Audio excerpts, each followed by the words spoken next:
என் பூமி, ஆ, இந்த சாரில எவ்வளோ அழகா இருக்கீங்க தெரியுமா? ஆஹா, சாரி எடுத்து கொடுத்ததில்ல அதான். ஓ. அது கூடவா மறந்து போச்சு? ஆ, ஆ, இல்லைம்மா. ஆஃப்டர் மேரேஜ் நீ கட்டிக்கிறதுக்காக நான் எவ்வளவோ எடுத்தேன். ஆம், அதெல்லாம் ஞாபகம் வச்சுட்டு இருக்க முடியுமா? நீ வேற பாதிய. ஆ, அந்த நெருப்புல பூசுனது சாரி இல்லைங்க, ப்ளவுஸு. ம், எப்படியோ நான் எடுத்து கொடுத்ததெல்லாம். வேணும்ட்டு பிடிக்காமையா நெருப்புல போட்டேன். எதிர்பாராத விதமா எல்லாம் நடந்துருச்சு. ம், சரி சரி, நீ அவன் பேச்சே எடுக்காத. உன்னது மட்டும் இல்லை, எல்லாத்ததும் தானே. சரி விடு, வேற எடுத்துக்கலாம். ம். என்னன்னாலும் ஃபஸ்ட்டு என் புருஷன் எனக்காக எடுத்த மாதிரி வருமா என்ன? ஹாப்பியாக இருக்கேன்டா. ப்ளீஸ், தேவையில்லாமல் பேசி டென்ஷன் பண்ணாத. ம். உனக்கு என்ன வேணுமோ, ஒன்றும் இல்லை 1000 வேணும்னாலும் எடுத்து தர நான் ரெடியாக தான் இருக்கேன். எப்போனாலும் எடுத்துக்கலாம், சரியா? ம். இன்னும் என்ன? இல்லை, என்ன இருந்தாலும் நான் எப்படி இருப்பேன்னு கூட தெரியாமல் எனக்காக பார்த்து பார்த்து எடுத்திருக்கீங்களா, அதான். அதான். ம். நான் பண்ணதும் தப்பு தான். சரி விடுங்க. நானே டிசைன் பண்ணி நானே ஸ்டிச் பண்ணியிருக்கணும். தேவையில்லாமல் டிசைன் பண்ணிட்டு கொண்டு போய் அங்கே ஸ்டிச் பண்ண கொடுத்தது தப்பு தான். சரி சரி, அந்த நாயம் பேசல, விடுங்க. ம், சரி. என் தங்கம் விற்கிறோம்ல, எழுந்து உள்ளே போவீங்களா? நான் அப்படியே கிளம்புவேனா? ஆ, அப்புறம் பூமி, நான் அப்படியாவே சொன்னேனே, நிறைய ஆர்டர்ஸ் வந்திருக்கு, போய் பேக் பண்ணி அனுப்பணுன்னே. என்னம்மா போனேன் நீங்கள்? என் பிஸ்னஸ்க்கு நீங்களே ஹெல்ப் பண்ணுறேன்னு சொல்லிட்டு இப்போ என்னையே அனுப்ப மாட்டீங்க? என் ராஜால இன்னத்துக்கு இவ்வளோ நேரம் கழிச்செல்லாம் போக வேண்டாம். மார்னிங் போகலாம். ஐயோ, ஏற்கனவே நான் அவன் கூடயே இருக்கேன்னு சொல்லிட்டு அவனுக்கு 2 பேரும் கிண்டல் பண்ணுறது தாங்க முடியல. இதில் இது வேறயா? இப்போ தான் நம்ம தனியாக வீடு பார்த்துட்டோம்ல, அங்கே இருக்கிறதா சொல்லிடுங்க. ஆஹா, ஆ, நீ மட்டுமான்னு கேட்பாங்க. ஆ, எனக்கும் அங்கே இருக்க ஆசை தான். எப்போ நடக்குமோ? சரி, நடக்கும். அது நடக்கிறப்ப நடக்கட்டும். இன்னத்துக்கு மேலெல்லாம் போக வேண்டாம். அப்புறம் அன்னைக்கு மாதிரி கார்டனே தூங்கிடலாமா? ம். அட்டிங்க ராஸ்கல். வாலு, அந்த வாலு, இது இருக்கிறதுக்கு அடுத்தவங்கள சொல்லிடுது. நீங்கள் என்ன சொல்லி என்னை மறுப்பினாலும் பரவாயில்ல. மணி கண்டிப்பாக 11 12 இருக்கும். நான் அனுப்ப மாட்டேன். பட்டுமா? ஐயோ, உங்களுக்கு தெரியாதுங்க. திடீர்னு மல்லிப்பூ வாசம் வரும், கொலுசு சத்தம் கேட்கும், அப்புறம் யாரும் நம்ம முன்னாடி போகிற மாதிரி, நம்மளை டச் பண்ணுற மாதிரி, நமக்கு பின்னாடி இருக்கிற மாதிரியெல்லாம் தோணும். ஆனால் அதெல்லாம் நிஜமா உண்மைதான். ம், ஆமாண்டா ராஜா பையா, அது பேய். அவங்க ஆசை ஏதாவது நிறைவேறாம இறந்து போயிருப்பாங்க. ம்ஹும். ஆமா, நம்ம எப்படி லவ் பண்ணிட்டு இருக்கோம், நீங்க கல்யாணத்தை வேணுட்டே தள்ளி தள்ளி வச்சிட்டு இருக்கீங்களா, அந்த மாதிரி ஏதாவது நடந்திருக்கும். திடீர்னு அவங்க இறந்து போயிருப்பாங்க. அப்ப அவங்க ஆசை நிறைவேறல. ம், அதுக்கு தானே ராஜா பையா. அப்புறம் அவங்களும் நினைச்சு ஏன் ஆளை களவாடிட்டு போயிட்டாங்கன்னா, அட நிஜமாதான். அப்புறம் மென்னா இருந்தீங்கன்னு வச்சுக்கோங்களேன், உங்க உடம்புல புகுந்துட்டு அவங்க ஆசையெல்லாம் நிறைவேற்றிப்பாங்க. இதெல்லாம் தேவையா சொல்லுங்க? அப்புறம் நாமளே கஷ்டப்படணும். நான் பாவம்ல. நீங்களே சொல்லுங்க பேபிமா, இதெல்லாம் தேவையா நமக்கு? ம். அதுக்கு தான் சொல்கிறேன். சாமத்து பிள்ளையா, என் தங்கம்மைனா இன்னைக்கு இங்கேயே தங்கிக்குமா, காலையில் கிளம்புமா, சரியா? அதானே பார்த்தேன். என்னடா திடீர்னு பேய் கதையெல்லாம் வருதேன்னு. சரியான காரியவதியாக்கும். ஐயோ தங்கம்மைனா, சொன்னா கேளு. இல்லைனா பொம்மிமா. அப்போ இங்கே தங்க மாட்டீங்களா? இந்த மிட் நைட்டில் கும்மிருட்டில் போயே தான் ஆகணுமா? என்ன? கும்மிருட்டா? ம், அதாம்மா, நீ இருக்கியே. அதாங்க நான் இருக்கேன், நீங்கள் என் கூட இருங்க. சரி, நான் இன்னைக்கு இந்த ஊஞ்சலையே தூங்கிட்டு விடிய காலையில் கிளம்பிடுறேன், சரியா? நீ போ ரூமுக்கு. அதெல்லாம் முடியாது. இங்கெல்லாம் படுத்து தூங்கக்கூடாதுங்க. ஆ, அப்புறம் இங்கே உட்காந்து பல்லாங்குழியா விளையாடணும்? அதுவும் ஆசைதான். ஆனால் பொண்ணுங்க மனசு கடல் மாதிரின்னு சும்மாவா சொல்லி வச்சாங்க? எதை பார்த்தாலும் ஆசைங்கிறா. டேய் ராஜா பையா, ம் ஆ என்ன ஆனா? இங்கெல்லாம் தூங்கினா கொசு கடிக்கும், பூச்சியெல்லாம் வரும். ஆஹா, அப்புறம் அன்னைக்கு மட்டும் என் கூட தூங்குனீங்களே, அப்போ அதெல்லாம் வரலையா? ம் ம் வந்துச்சு. என்னது? அன்னைக்கு நைட்டு பூச்சி வந்துச்சா? ஆ நீங்கள் தூங்காம அதையவே பார்த்துட்டு இருந்தீங்களா? வந்து என்ன பண்ணுச்சு? கள்ளி, நம்ம கார்டனில் தூங்கின அன்னைக்கு சத்யன் சார் வந்து உன்னை வாங்கிட்டு போயிட்டாரு. அப்புறம் எப்படி பூச்சி வந்துச்சுன்னு நீ சொல்கிற? நிஜமாதான் ராஜா பையா, பூச்சி வந்து நான் கொலுசு போட்டுருக்கிற இடத்துல கடிச்சிச்சு தெரியுமா? அச்சோ, எனக்கு தெரியாமல் போயிடுச்சே. என்னோட பொம்மையை கடிச்சு வச்சிருச்சா? ம் ஆ, நான் தானே பெடிக்யூர் பண்ணிவிட்டேன் உங்களுக்கு. அப்போல்லாம் நீங்கள் சொல்லலை? நீங்க நம்ப மாட்டீங்களா? வேணா பாருங்க, இப்ப பாருங்க. பார்த்து தானடா இருக்கேன். இந்த கால்லையா? ம். கொஞ்சம் கூட ஈகோ இல்ல. தங்கம்மா, எங்கடா? ம் அங்கதான். நல்லா நல்லா பாருங்க. ம் இதுலையா பொம்மி? ம் களி களி எதுலேன்னே தெரில. மொத்தத்தில் பூச்சி கடிக்கவே இல்லை போல இருக்கு. பொய்யா பாருங்க. ஆ, ஆ, கால் எப்படி இருக்கு? கால் எப்படி இருக்குன்னா, கால் காலாட்ட தானே இருக்கும். போயா டுபுக்கு. பூமிமா. இல்ல. ம் ம் சொடக்கெடுக்கலாமா? ம் சரி. இல்லை, என்னடா என்ன சொல்ல வந்தீங்க? ஆ, அது வந்து கால் வலிக்குதா? பிடிச்சு விடவா? இவரே கேள்வியும் கேட்டுக்கிறாரு, இவரே பதிலும் சொல்லிக்கிறாரு. நம்மள பேச விடுறாரா என்ன? பட்டுமா, என்ன நீங்களே வாய்க்குள்ளே நினைக்கிறீங்க? ஆ, என் காலு எப்படி இருக்கு? ம் அழகா இருக்கு. போதுமா? காலோட ஷேப் கரெக்டா நல்லா இருக்கா? ம் அழகா நல்லா தானே இருக்கு. ம் என்ன ஆச்சு உங்களுக்கு? ஆ, நல்லா பாருங்க. ஏதோ ஒன்று மிஸ் ஆன மாதிரி இல்லை? ம் அப்படி எதுவும் இல்லையேடா. ஒரு கம்பெனியோட எம்டி இவ்வளோ பெரிய கூமுட்டையாவா இருப்பாங்க? எல்லாம் என் நேரம். இது தேவையா? இது தேவையா உனக்கு? தேவையாங்கிறேன். என்னாச்சு மேடம்க்கு? வாய்க்குள்ளேயே பட்டாசு வெடிச்சு பொறிஞ்சு தள்ளுற மாதிரி இருக்கு. ம் அவங்க எதையோ எதிர்பார்க்குறாங்க. ஆனால் அது என்னவா இருக்கும்?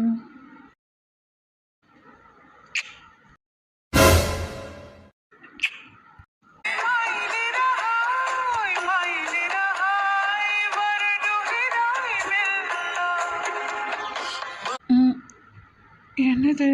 முகம் ஆடி கிடக்குது. அப்போ எதுவும் இல்லையா? வேற என்னவா இருக்கும்? ம் என்னம்மா? யோ, ஒரு கம்பெனி எம்டிக்கு காதுக்கு கம்மல் போடணும், கழுத்துக்கு செயின் போடணும், கைக்கு வளையல் போடணும், காலுக்கு கொலுசு போடணும்னு எல்லாம் தெரியுது. அப்போ விரலுக்கு என்ன போடணும்னு தெரியாதாயா? Tubelight, மரமண்டை, bag. அது கூட தெரியாத முட்டாலாம் நான் என்ன? என்கேஜ்மெண்ட் பண்ணும்போது தானே ரிங்கு போடுவேன். அப்படி இருந்தும் நான் உனக்கு தேவையானது எல்லாமே உனக்கு வாங்கி கொடுத்துட்டேம்மா. போடாதது உங்கள் தப்பு. ஆமாம் ஆமாம், மண்டையில் நாலு போடாமல் இருக்கேன் பாரு, அது ஏன் தப்பு தான். புரிஞ்சுதுங்க மேடம். என்ன என்ன புரிஞ்சுது உங்களுக்கு? அப்பப்பா பொண்ணுங்களுக்கு எது எடுத்தாலும் அவசரம்தான். தாலையை கட்டிட்டு தானே மெட்டியை போட முடியும். எப்படி நான் வெறும் மெட்டியை மட்டும் போட்டு விட? ஏங்க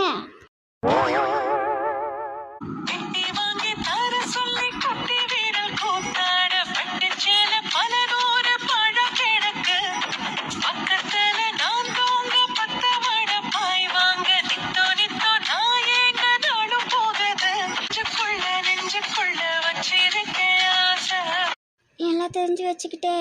எதுக்குமே கால நேரம் வரணும் இல்லைம்மா. இவ்வளோ நாள் உன்னை பார்க்காம சசிக்கிட்ட வேலை பார்த்துட்டு இருந்தேன். இப்போ உன்னை பார்த்த சந்தோஷத்தில் சொந்தமாக தொழிலும் ஆரம்பிச்சிட்டேன். அது நீ எப்படி போகுது என்ன ஏதுன்னுட்டு அப்புறம் என்ன எப்போ பொண்டாட்டியா காரம் பிடிச்சிட வேண்டியதுதான். எல்லாம் கனவுல தானே. எல்லாம் நிஜமா நடக்கும் என்ன பாருங்க. ம் போதுமா? ம் என்னாச்சு? இவ பாட்டுக்கு உட்காந்து ஏதோ யோசிச்சுட்டு இருக்கா. அம்மு, ம் என்னாச்சு உனக்கு? ஒன்றும் இல்லை. ம் கங்க்ராச்சுலேஷன்ஸ் மாமா. எஸ் டாடி, வாழ்த்துக்கள். ம் இதோ நான் அவங்களா போஸ்டிங் கொடுக்கலையே, இவனாக தான் வாங்கியிருப்பா. ஏங்க எதா இருந்தாலும் என்னங்க, போஸ்டிங் போஸ்டிங் தானே. அது இல்லை சத்யா. இங்க இருங்க, எப்படினாலும் சத்யன் கமிஷன் தான் வரப்போகுது. நமக்கு தான் தெரியும் அது சசி மூலமா வந்ததுன்னு, மற்றவங்களுக்கு தெரியுமா? இல்லைல்ல. நீங்கள் எப்படி இருந்தாலும் அந்த போஸ்டிங்க்கு கொடுக்க வேண்டிய ரெஸ்பெக்ட், ஹார்ட் ஒர்க் எல்லாமே கொடுத்து தானே ஆகணும். அதெல்லாம் சரிதாங்க. மாமா உரிமை எடுத்துக்கிறது, பாசம் காட்டுறது, மரியாதை கொடுக்கறது இதெல்லாம் வேற வேற. ஆமா விக்கி, உரிமை எடுத்துக்கிறோங்கிற பேர்ல தேவைக்கு மட்டும் யூஸ் பண்ணிக்க கூடாது. அது மட்டும் இல்லை, நீங்க என்னோட மாப்பிள்ளை அப்படிங்கிறதுக்காண்டி உங்க படிப்புக்கு, வயசுக்கு, அனுபவத்துக்கு கொடுக்க வேண்டிய மரியாதையை நாங்களும் கொடுக்கணும். இன்னும் சொல்லப்போனால் மாப்பிள்ளையே ஆகிறதுக்கு முன்னாடியே எங்க குடும்பத்துல ஒருத்தரா எங்கள் குடும்பத்தையும் உங்கள் குடும்பமாக பார்த்து, ரேவதி, ரேகான்னு எல்லாத்துக்காகவும் ஹார்ட் ஒர்க் போடுறது. அது உங்கள் குணமாக இருக்கலாம், இல்லை உங்கள் ஃப்ரெண்ட்ஷிப்க்கு நீங்கள் கொடுக்குற மரியாதையாக இருக்கலாம். ஆனா எல்லாரும் அப்படி இருக்கணும்னு அவசியம் இல்லைல்ல. அதனால தான் மாசமா இருக்கிறவங்கிற பேர்ல மரியாதை கொடுக்காம தரக்குறைவாலாம் நடத்தக்கூடாது. நான் எப்படி ட்ரீட் பண்ணுறனோ அதை பொறுத்து தான் நீங்களும் என்ன ட்ரீட் பண்ணுவீங்க. மாமா இப்போ ஓகே விக்கி. மேக்ஸிமம் எவ்வளோ சீக்கிரம் மேரேஜை முடிக்க முடியுமோ முடிச்சிருவோம். அப்புறம் குழந்தை குட்டி ஆச்சுன்னா அதுக்கு முன்னாடி நாங்கள் இப்படியே பேசணும்னு வச்சுக்கேன், அவங்களும் உங்களை மதிக்க மாட்டாங்க. அது மட்டும் இல்லை, நம்மளால செய்ய முடியாத எந்த ஒரு காரியத்தையும் இன்னொருத்தவங்க செய்யும்போது அவங்க யாரா எப்படிப்பட்டவங்களா எந்த ஒரு சூழ்நிலை இருந்தாலும் மதிக்கணும். ம் இன்னும் சொல்லப்போனா அப்பா, அம்மா, குரு, ஃப்ரெண்டா, டீச்சரா, அமைச்சரா, இப்படி எல்லாமாவும் நீ ஒரே ஆள் அவ கூட லைஃப் லாங் ட்ராவல் பண்ண போற. 10 கை செய்ய வேண்டிய வேலையை ஒத்த கை செய்யும்போது அதுக்கான பாரம், பொறுப்பு எல்லாமே அதிகமாகுதுல்ல. அப்போ அதுக்கு கொடுக்க வேண்டிய மரியாதையை நாமளும் கொடுக்கணும். ம் இன்னும் சொல்லப்போனால் நான் கூட என் பொண்ணை இப்படியெல்லாம் பார்த்துப்பேனா அப்படின்னு எனக்கு தெரியாது. ஏன்னா இது நான் வரைக்கும் நான் அந்த அளவுக்கு இவ்வளோ கேர் பண்ணிக்கிட்டதில்லை. மேக்ஸிமம் சத்யா, சிவராமன், மரகதம் இவங்க தான் நல்லா பார்த்துப்பாங்க. அதுவும் இல்லாமல் எதாக இருந்தாலும் ரேகா கிட்ட தான் ரொம்ப ஃபீல் பண்ணி ஷேர் பண்ணிப்பா. எப்போவாவது ரமேஷ் கிட்ட. அப்படி இருக்கும்போது எனக்கு ரொம்ப சந்தோஷமாக பெருமையாக தான் இருக்குது. இருந்தாலும் கொஞ்சம் லைட்டாக பொறாமையாகவும் இருக்குது. டாடி, ஆமாம், அப்பா விட அவர் உன் கூட ரொம்ப டைம் ஸ்பெண்ட் பண்ணுறாரு. என் மேலே வச்சுருக்கிறத விட அவர் மேலே நீ ரொம்ப பாசம் வச்சுருக்க. அப்போ எனக்கு பொறாமல் வரும்ல. ஆஹா, ம் சரி. என்னங்க காலையிலேயே பொறுப்பேற்கணும்? போனால் தெரியும்னு நினைக்கேன். ம் அவங்க வேற ஊருக்கு போறாங்க. நல்லபடியாக பார்த்து போயிட்டு வாங்க. என்ன என்னமோ ரொம்ப சேட்டை பண்ணிட்டு அவருக்கு கஷ்டப்படுத்திட்டு இருக்காத. ம் அதெல்லாம் நான் பார்த்துப்பேன், நீங்கள் ஒன்றும் கவலைப்பட வேண்டாம். சும்மா போனால் பார்த்துக்கலாம். போகிறது ஏதோ நான் அலசி ஆராய்ச்சி பண்ணத்தானே. சரி, போய் எல்லாரும் படுங்க, டயர்டா இருக்கும்ல, காலையில ஊருக்கு வேற கிளம்பணும். ம் டயர்டாக இருக்கா தங்கப்பிள்ள? கால் தான் ரொம்ப வலிக்குது டாடி. அச்சோ, உட்காடா, அப்பா கால் அமுக்கி விட்றேன். இந்த ஆளுக்கு சரியான கொழுப்பு. நானும் தானே அங்கே இங்கே அலைஞ்சு திரிஞ்சு எனக்கு தானே காலெல்லாம் வலிக்கும். இன்னைக்குன்னு இல்லை, என்னைக்காவது ஒரு தடவை இப்படி சொல்லியிருக்காரா? மகள் நான் மட்டும் எல்லாம் வந்துருவாங்க வளைஞ்சு கட்டிட்டு. அதெல்லாம் நான் பார்த்துக்கிறேன். அங்கே அங்கே பாரு. அச்சோ டாடி, அங்க அங்க. போச்சு போ, என் ஜோலியை முடிச்சுட்டீங்க. நான் பார்த்துக்கிறேன். சரி டாடி, வரேன். ம் மாமா என்ன பண்ற? ம் பார்த்த தெரில, நான் உன் காலை தானே பிடிச்சி விட்டுட்டு இருக்கேன். அதான் ஏன்? நீ தானடா கால் வலிக்குது சொன்னேன். அதுக்குன்னு நீங்க அமுத்துவீங்களா என்ன? அப்புறம் அதுக்குன்னு என்ன ஒரு ஆளாக போட முடியும்? பரவாயில்ல, விடுங்க. என் அமுக்கு தானடி நான் அமுத்துறேன். நல்லா காலை பிடிச்சி விடுறேன், தூங்கு என்ன. அப்புறம் என்னாச்சு? இல்லை, ஏன் அழுது மேனிக்கு இருக்க? அதான் கேட்டேன். கால் ரொம்ப வலிக்குதா? பரவாயில்ல சொல்லு. கல்யாணத்தை கூட சிம்பிளாக கோயிலில் வச்சுக்கலாம். நீ ரொம்ப நேரம்லாம் நிற்க வேண்டாம். அதெல்லாம் பரவாயில்ல. அப்புறம் என்னடா? இப்போ நீ என் மேலே காட்டுற பாசம், அக்கறையெல்லாம் லைஃப் லாங் குறையாதுல்ல? நாளை என் காலை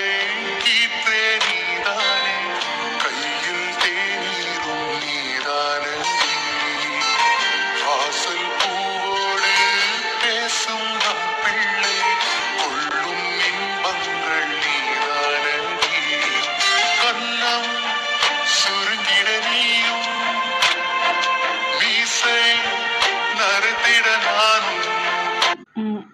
என்னாச்சோமோ? ஏன் அப்போ இருந்த முத்துக்கும் இப்போ இருக்கிற முத்துக்கும் ஏதாவது வித்தியாசம் கண்டுபிடிச்சியா என்ன? வித்தியாசம் இருக்குதா? அப்போ முத்து அடிக்கடி உரண்டை இழுப்பா மாம்பிழுப்பா, அழுத்தமாக இருந்தாங்க. இப்போ அப்படிலாம் இல்லை, ரொம்ப மெச்சூர் ஆயிட்டீங்க. அதெல்லாம் இல்லை. அதெல்லாம் இல்லை. இல்லை நான் என்ன கேட்குறேன்னு. நானும் அதை சொல்ல வரல. இல்லை, நம்ம குட்டி பாப்பா வாங்கிட்டோன்னு வச்சுக்கேன், அப்போ உனக்கு என் மேலே இருக்கிற பாசம் குறைஞ்சுமா என்ன?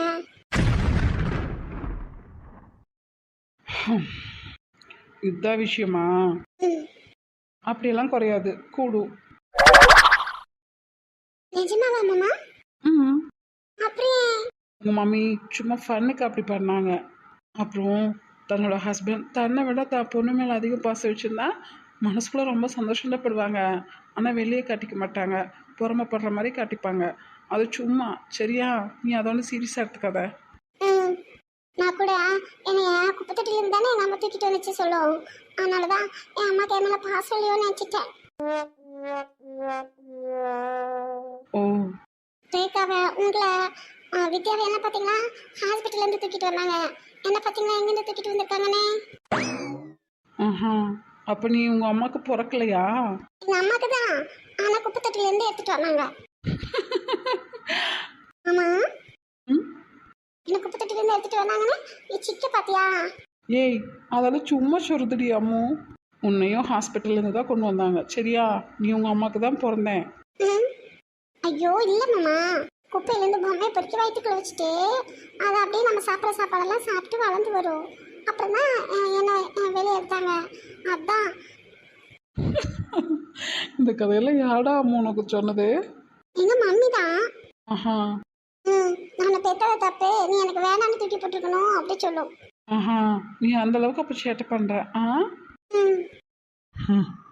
பயாலஜி படிக்காம வந்துட்டு என்ன பாடுபடுத்துறா இவன் நம்மள.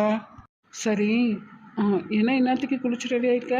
ஓ அதுவா, இப்பவே குளிச்சு ரெடி ஆயிட்டா காலையில் எழுந்திரிச்சு டீ குடிச்சிட்டு சாப்பிட்டுட்டு அப்படி ஊருக்கு கிளம்பிடலாம்ல. ஓ அப்படி. அதுக்கு தான் இப்போவே இருக்க பல்ல தேய்ச்சிட்டு குளிச்சுட்டு ட்ரெஸ் எல்லாம் போட்டு ரெடி ஆகிட்டேன். காலையில் நீங்கள் வந்து எழுப்புனீங்கன்னா எழுந்திரிச்சு ஃபேஸ் வாஷ் பண்ணிட்டு டீ குடிச்சு சாப்பிட்டுட்டு கிளம்பிடலான்னு. நல்ல ஐடியா தான். எல்லாம் அனிதம்மா கற்றுக் கொடுத்தது தான். ஆஹா அனிதம்மா என்ன பண்ணுவாங்க ஞாபகம் இருக்கா? 1 வீக்குக்கு நம்ம போட போகிற ட்ரெஸ்ஸஸ் எல்லாம் அயன் பண்ணி அப்படியே முன்னாடி எடுத்து வச்சுருவாங்க. அப்புறம் அதே மாதிரி தான் ப்ரொஃபஷனல்ஸ்லேருந்து எல்லா திங்ஸும் என்னென்ன வீட்டுக்கு தேவையோ 1 வீக்குக்கு அதெல்லாம் பார்த்து பார்த்து லிஸ்ட் எழுதி எல்லாம் வாங்கி ரெடியாக வச்சுப்பாங்க. பாரு மாமா, நான் உங்கள் அம்மாவோட அட்வான்ஸாக போயிட்டுருக்கேன். ஆமாண்டா தங்கம், ஆமாம், சூப்பர் போ. என்ன போல அறிவாளி யாராவது இருக்க முடியுமா என்ன? அதானே. அப்போ நீங்களும் எல்லாம் பர்ஃபெக்டாக பண்ணணுங்களா? ஈவினிங் நைட்னா எல்லாம் பொறுமையாக பர்ஃபெக்டாக பண்ணலாம். மார்னிங்னா அறக்க பறக்க பண்ணணும்ல, எல்லாம் ரெடியாக எடுத்து வச்சுட்டு பேக் பண்ணி வைக்க. ஆஹா மாவளே, நீ இந்த ட்ரெஸ்ஸோட மட்டும் ஊருக்கு வந்த, என்னோட அப்பத்தக்காரி இருக்க பாரு, விளக்கு மாத்தாலேயே சாத்துவா என்ன. மாமா, அப்புறம் பூமாரி அறிவை பார்த்து அழுதான் அம்மா சொன்னாங்களே, யார் அவங்க? அக்கா. மதினி. ஏங்க ரெஃப்ரெஷ் ஆகிட்டு வந்துட்டீங்களா? சாப்பிட ஏதாவது கொண்டு வரட்டா? இல்லைங்க வேண்டாம், பிளாங்க்லேட் மட்டும் வேணும். பிளாங்க்லேட்டா? ரூம்லேயே இருக்குமே. இல்லை, நான் இங்கே படுத்துக்கிறேன், நீங்கள் பிளாங்க்லேட் மட்டும் கொண்டு வந்து கொடுங்க. ஐயோ, அந்த ரூம்லேயே படுத்தாலும் சரி, இல்லை உங்கள் அண்ணன் கூட, இல்லை எங்கள் அண்ணன் கூட, யார் கூட படுத்தாலும் சரி, ஆனால் ரூம்லேயே படுங்க. இங்கெல்லாம் படுக்க வேண்டாம். யாருக்காவது தெரிஞ்சுதே தோலை உரிச்சு தொங்க விட்டுருவாங்க எங்களை. இல்லைங்க, உங்கள் வீட்டில் உங்கள் அம்மா என்னையெல்லாம் அப்படி பண்ணாங்கன்னா அவங்களோட குணம் அது. எங்கள் வீட்டு ஆண்களுக்கு அப்படிப்பட்ட குணம்லாம் இல்லை. எப்படி மரியாதையாக நடத்த முடியுமோ அந்த அளவுக்கு எங்களால் முடிஞ்ச வரைக்கும் நல்லா பார்த்துப்போம். அதனால் போய் ரூம்லேயே படுங்க. அங்கே சாப்பிட வச்சுதானே, சாப்பிட்டீங்களா? இல்லை பசி இல்லை. இல்லை இல்லை, கொஞ்சம் போல் சாப்பிடுங்க. இருங்க, நான் வேறு ஏதாவது இருக்கான்னு கூட போய் பார்த்துட்டு வரேன். போயிட்டாங்களா? என்ன அக்காவும் தங்கச்சி ஒரே கொஞ்சல் போல இருக்கே. அதில் உங்களுக்கு என்ன பொறாமையோ? பொறாமையெல்லாம் இல்லை. ம்.